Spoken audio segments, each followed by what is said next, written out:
کہ ایک دور ہم پر ایسا گزرا ہے انگریز کے حکومت کے زمانے میں،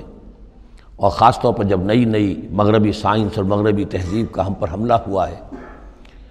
تو چونکہ مغرب کے لوگوں نے یہ کہا کہ یہ اسلام تو تلوار سے پھیلا ہے، بوئے خون آتی ہے اس قوم کے افسانوں سے، تو ہمارے ہاں کچھ مخلص لوگ تھے، نیک لوگ تھے، جو چاہتے تھے کہ اسلام کو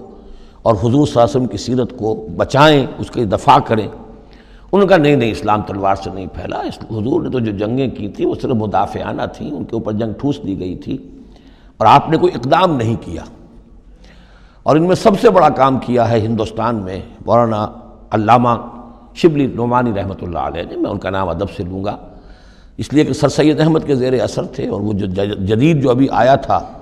جو مغربی افکار و خیالات اور تہذیب اور تمدن اور ویلیوز اور نظریات کا جو ریلا آیا تھا، اس کا مقابلہ کرنا آسان کام نہیں تھا۔ تو یہ اپولوجیٹک انداز اختیار کیا ہے شبلی نعمانی نے، اور اس میں یہ ہے کہ وہ جو ابتدائی جو 8 جو غزوات اور سرایا ہیں جو بدر سے پہلے ہوئے، انہیں بالکل تقریباً نظر انداز کر دیا ہے، تاکہ یہ ثابت نہ ہو کہ انیشیٹو حضور کی طرف سے ہوا ہے۔ تو یہ چیز جو ہے میں سمجھتا ہوں کہ ایک خاص دور کا تقاضا تھی، وہ دور اب گزر چکا۔ اب اسلام کا یہ فکر کہ اسلام ایک مکمل دین ہے، یہ اپنا غلبہ چاہتا ہے، اور حضور کو بھیجا گیا تھا اس لیے کہ دین کو غالب کریں، اور دین کو غالب کرنے کی جد و جہد ایک انقلابی جد و جہد ہے۔ اس انقلابی جد و جہد میں جہاں پہلا مرحلہ یہی ہوتا ہے کہ پیسو ریزسٹنس ہو،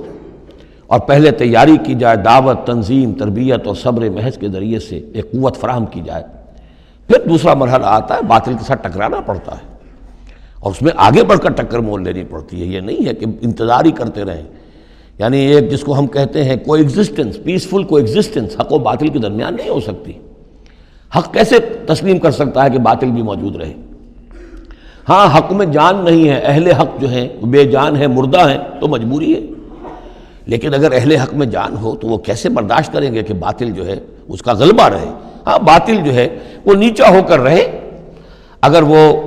مغلوبیت کی شکل اختیار کر لے تو ٹھیک ہے، لیکن یہ کہ باطل کا غلبہ ہو اور اہل ایمان میں جان بھی ہو، تو یہ دو چیزیں جو ہیں یہ تو ایک دوسرے سے بالکل متضاد ہیں۔ جیسے حضرت ابوبکر نے فرمایا تھا ایبدل الدین وانا حی، کیا دین میں ترمیم کی جائے گی جبکہ ابھی میں زندہ ہوں؟